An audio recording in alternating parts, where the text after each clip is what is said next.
आज हम next type पढ़ेंगे औसत का। हमारे पास एक क्वेश्चन है, यदि 20 व्यक्तियों की औसत आयु 22 है। कितनी दे रखी है हमें? 20 व्यक्तियों की औसत आयु, मतलब 20% की एवरेज दे रखी है 22। यह आ गया। तो सबसे पहले हम इसको ऐसे लिख लेंगे और इसको आपस में क्या कर लेंगे, मल्टीप्लाई कर लेंगे। यह आ गया। यह आ जाएगा हमारे पास 22 का डबल कितना होता है 44, और ये क्या लगा देंगे 0। फिर आगे दिया हुआ है, यदि उसमें एक और व्यक्ति शामिल हो जाता है। पहले कितने थे 20, अब एक और शामिल हो जाता है तो कितने हो जाएंगे 21।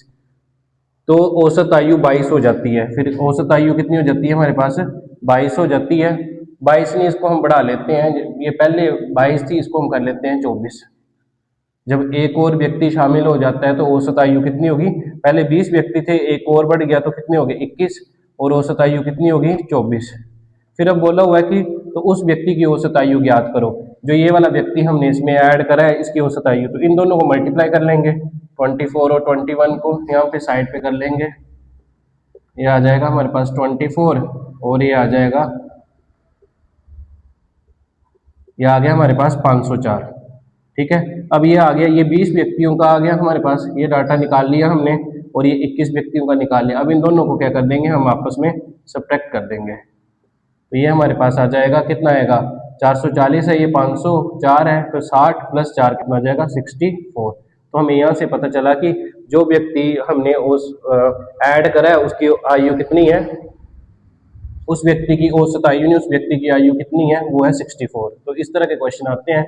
अब इसी को हम अगर चेंज कर लेते हैं, यदि हमारे पास दिया हुआ है 10 व्यक्तियों की औसत आयु 15 है, यदि उसमें एक और व्यक्ति शामिल हो जाता है तो औसत आयु मान लो कितनी हो जाती है 20 हो जाती है। तो उस व्यक्ति की आयु ज्ञात करो। क्या दिया हुआ है कि 10 व्यक्तियों की औसत आयु कितनी है 15, उसके बाद उसमें एक और व्यक्ति शामिल हो जाता है तो उसकी औसत आयु कितनी हो जाती है 20। तो हमने जो व्यक्ति, फिर से वही निकालना है, जो व्यक्ति हमने शामिल किया उसकी औसत आयु निकालनी है। तो इसको लिख लेते हैं, यहाँ पे 10 व्यक्तियों की औसत आयु कितनी दी है 15, इसको इसके साथ मल्टीप्लाई कर लेंगे तो ये कितना आ जाएगा हमारे पास 150। फिर एक और व्यक्ति शामिल हो गया है तो कितना हो जाएगा 10 थे, अब कितने हो गए 11, और औसत आयु कितनी होगी 20। अब इसको हम आपस में मल्टीप्लाई कर लेंगे तो कितना जाएगा 11 2 जा 22, और साथ में क्या आ जाएगा 0। अब इन दोनों को आपस में क्या कर देंगे माइनस, 220 माइनस 150, तो ये आ जाएगा 50 + 20 कितना आ जाएगा 70। तो हमारा जो आंसर होगा कि जो व्यक्ति हमने शामिल करा है उसकी औसत आयु कितनी है 70 है। ठीक है। उसके बाद एक और क्वेश्चन देख लेते हैं एवरेज का। 5, 10, 15, 20, 25, ये कल भी करवाया था मैंने। इसकी औसत आयु ज्ञात करनी है। मैंने बोला था जब गैप सेम हो, डिफरेंस सेम हो, कितने कितने का गैप है 5 5 का गैप है, तो और कितनी संख्याएं हैं 5, तो 2 यहाँ से छोड़ दो, 2 यहाँ से छोड़ दो, तो हमारा औसत कितना आ जाएगा 15। डायरेक्ट आंसर आ जाएगा हमारे पास 15। अब एक और टाइप देखते हैं हम क्वेश्चन का।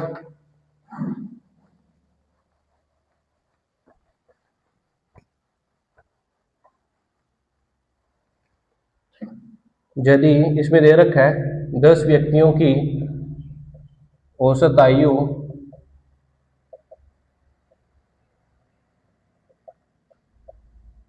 20 है, यदि उसमें एक व्यक्ति निकल जाए, मतलब बाहर निकल जाए तो औसत आयु 18 हो जाती है। सेम क्वेश्चन है, तो उस व्यक्ति की आयु ज्ञात करो। किसकी करनी है? जो निकाला हुआ हमने, उस व्यक्ति की आयु ज्ञात करो। ये पुलिस, आर्मी, जीडी वगैरह में आता है क्वेश्चन। ठीक है। तो 10 व्यक्तियों की औसत आयु कितनी है 20, वही लगाएंगे हम ट्रिक। क्या करेंगे 10 × 20, ये आ गया 200। उसमें एक व्यक्ति निकल जाता है, तो एक व्यक्ति निकल जाता है, पहले 10 व्यक्ति थे, यहाँ आगे व्यक्ति, एक व्यक्ति निकल जाता है, कितने रह गए 9। तो औसत आयु कितनी हो जाती है, कम होगी 18। अब इसको इसके साथ मल्टीप्लाई कर लो, 9 8 आ जाएगा 72, 7 बच गया, और 9 1 9, तो ये कितना आ जाएगा हमारे पास 162। अब हमने इन दोनों को क्या करना है, माइनस करना है। तो क्या आएगा 200 माइनस 162, तो ये 160 इसमें बचता है हमारे पास 40, लेकिन यहाँ 62 है तो ये बचेगा 38। तो आंसर कितना आएगा कि जो व्यक्ति है उसकी औसत आयु कितनी आएगी 38। ठीक है, आज के लिए, बाकी कल देखेंगे। Thank you.